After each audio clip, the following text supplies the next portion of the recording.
बिस्मिल्लाहिर्रहमानिर्रहीम अस्सलाम वालेकुम नाज़रीन, मैं हूं आपका मेज़बान मिर्ज़ा नवीद हुसैन ते तुसी वेख रहे हो स्टार न्यूज़। तो जिस तरह के तुहानू पता है कि अजकल गंदम की बजाई का वक्त है तो किसान भाइयों वास्ते असी एक मालूमाती वीडियो लैके ते तुहाडी खिदमत हाज़र होए हैं। तो जिन्हां दोस्तां दे कोल ट्रैक्टर ने डीजल पंप एक ऐसी शै है कि जिहड़ी ट्रैक्टर के अंदर एक दिल जिस तरह इंसान का दिल होंदा है ना उस तरह काम करता है। तो अगर वो ही खराब हो जाए तो सारी मशीनरी खराब हो जाती है। तो वो बड़ा कीमती है, उसकी कीमत तकरीबन 1.5 लाख रुपये के राउंड बाउंड उसकी कीमत है। तो असी साढ़े कोल मुबीन भाई मौजूद ने, इन्हां कोलों जानांगे कि किसान भाइयों नूं किहड़ी किहड़ी एहतियात वरतनी चाहिए है जिहदे नाल डीजल पंप छेती खराब ना होए ते देर पर चल सके। अस्सलाम वालेकुम जी। वालेकुम सलाम। की हाल सर? ठीक ठाक सर, तुसीं सुनाओ। मुबीन भाई तुसीं सानूं ये दसो कि जिहड़ा डीजल पंप है ट्रैक्टर का, खा वो 240 का, खा वो 260 का, खा वो 385 का या किसी होर ट्रैक्टर का, ਉਹਦੇ 'ਚ किसान भाइयों ਨੂੰ अपने घर ਕਿਹੜੀ चीज़ की एहतियात करनी चाहिए है कि जिहदे नाल ਉਹ देर पर चल सके? सारे एक डीजल च साफ पाना चाहिए, इन्होंने डीजल पाना चाहिए कि साफ तेल पौन के पाओ, डीजल फिल्टर टाइम ना बदलो, ये टैंकी मोबिलायल पाना चाहिए जरा पंप की चनहट तेल की चनहट बन जाए पंप की ग्रैप। अच्छा, एक टैंकी जी पाने तेल की एक टैंकी भरने ਉਹਦੇ 'ਚ ਕਿੰਨਾ ਕੁ मोबिलायल पाना? उन्होंने सारे 1 लीटर तेल क्वार्टर तेल पाना चाहिए। ਵੱਡੀ ਗੱਡੀ 85 है, ਉਹਦੇ 'ਚ ਅੱਧਾ ਲੀਟਰ तेल पाना चाहिए। जरा पंप का रूटर जरा पॉलिश होंदा रहिंदा, जरा छेती नहीं मुकदा, कितने साल चलना मोबिलायल पाते रहो, तुहाडा 5-10 साल पंप किते नहीं जाता। एक पंप नोलां जरा पॉलिश होंदियां रहिंदियां ने विच, नोलां नाल मुक छेती नहीं खराब होंदी है। ये साडी ते गुजारिश सारा यही है, तुसीं जरा पंप डीजल एहतियात करो, डीजल फिल्टर बदलो, तेल जरा पुन के पाओ, तुहाडी कितने 6 महीने चलना या साल जाना, तकरीबन 2-4 साल बाद ही चल जाए। अच्छा, दूजा सानू ये दसो कि ਇਹਦੀ ਜਿਹੜੀ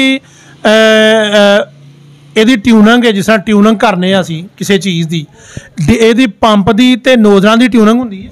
जी सर, होंदी है ट्यूनिंग। ते कितनी देर बाद करानी चाहिए? इन्हों कहूँ 6 महीने बाद ਇਹਦੀ ट्यूनिंग करानी चाहिए।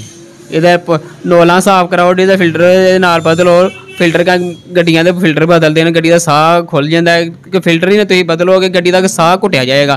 ये गड्डी तेल वध दिखाएगी, धुआं मारेगी, जोर नहीं लाएगी, सलफ लम्मा कर जाएगी, कचरा पंप च जाएगा, पंप तुहाडा वड्डिया ही जाना है ना कि तुम फिल्टर नहीं बदलने कि कचरा विच जाना। अच्छा, सानू ये दसो कि हाँ अक्सर वेख्या रोड के उत्ते जांदियां ट्रैक्टर जिहड़े ने बहुत ज़्यादा जो लोड च पैली दे विच चलदे ने बहुत ज़्यादा धुआं जिहड़ा है ना उतों निकलदा हुंदा है, उहदी वजह की हुंदी? सर वजह यही है कि तुम फिल्टर नहीं बदलिया टाइम नाल, तुहाडा तेल भैरा है ਜਾਂ डीजल पंप तुहाडा लिस्सा पै गया, रूटर मुक जांदा, पॉलिश मुक जांदी है, उहदी वजह नाल तुहाडा पंप किहड़ा लोड विच चलदा, लोड दे विच ਧਾਂ ਮਾਰਦਾ। अच्छा, ट्रैक्टर ਨੂੰ ਦੌਰਾਨੇ 1 ਏਕੜ ਦੇ ਵਿੱਚ ਕਿੰਨਾ ਤੇਲ ਖਾਣਾ ਚਾਹੀਦਾ? ਉਹਨਾਂ ਚਾਹੀਦਾ सर खाना चाहिए 5 लीटर तेल खाना चाहिए, 5.5 लीटर तेल खाना चाहिए किले का दौड़ का कंघी हल्लां दे विच, ते तवियां 'च खाना चाहिए तकरीबन 6-6.5 लीटर तवियां 'च खाना चाहिए तेल। अच्छा, दूजा ये दसो कि अक्सर वेख्या बंदे जिहड़े ड्राइवर उत्ते बैठे होंदे ने रेस देखते हैं, दूर दूर तक आवाज़ आती है, तो वो किन्नी क रेस रखना चाहिए ट्रैक्टर? सर ट्रैक्टर कंघी हल्लां दे विच तुसीं पैली वाह दे जां तवियां 'च वाह दे, रूटर विच वाह दे, किसी शै 'च वाह दे, तुहानूं 16-17 की रेस दे विच गड्डी नूं वाहना चाहिए। गड्डी तुहाडी इक सौखी चढ़ेगी, एक तेल घट खाएगी, जोर सही लाएगी, सारे काम सही करेगी, धूम भी नहीं मारेगी गड्डी। क्योंकि तुसीं 18-20 की रेस उत्ते 22 की रेस उत्ते लै जाओगे ना, वो गड्डी दी ओवर रेस हो जाएगी, एक तो गड्डी धूम मारेगी, एक तेल वध खाएगी। तो दूजा सानू ये दसो कि अगर किसी का पंप जिहड़ा एहतियात नहीं करता, उसका पंप खराब हो जाता है, तो उहदे ते किन्ना क खर्चा रौन बौन आ जाता? सर रुपया खर्चा कईयां दे 10,000 भी आ जाता है, किसी 20 भी आ जाता है, किसी 15 भी आ जाता है, जे कि समान की तरतीब दे नाल हिसाब दे नाल किन्ना क समान किहदा खराब है उन्ना खर्चा वध आ जाता, किन्ना घट उन्ना घट आ जाता। लो जी दोस्तों, तुहां जिस तरह मुबीन भाई दीयां गल्लां सुनियां ने, किसान भाइयों अगे गुजारिश है कि जदों तुसीं तेल डलवांदे हो जितों कितों, तो वो तेल दा कोशिश करिया करो 1 नंबर होए, तो उन्होंने वेख्या करो तेल नूं कि उहदे विच ਜਦੋਂ ਤੁਸੀਂ ਉਹ ਤੇਲ ਉਤੋਂ ਖਰੀਦਦੇ ਹੋ ਉਹਨੂੰ ਇੱਕ ਬੋਤਲ 'ਚ ਪਾ ਕੇ ਵੇਖਿਆ ਕਰੋ कि वो किते पीला तो नहीं। जिहड़ा 1 नंबर तेल इन्हां दा कहना है कि वो जिहड़ा 1 नंबर तेल हुंदा है वो थोड़ा सब्ज़ रंग का होएगा, चिकनाहट होएगी, थोड़ा सब्ज़ रंग का होएगा।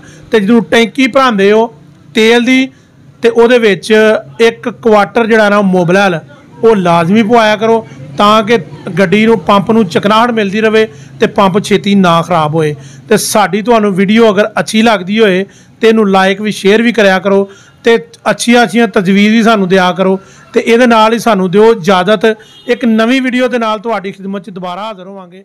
अल्लाह। स्टार न्यूज़ की वीडियोस देखने के लिए हमारा चैनल सब्सक्राइब कीजिए, बेल के आइकन पर क्लिक कीजिए ताकि आप हमारी आने वाली तमाम वीडियोस से बाखबर रह सकें।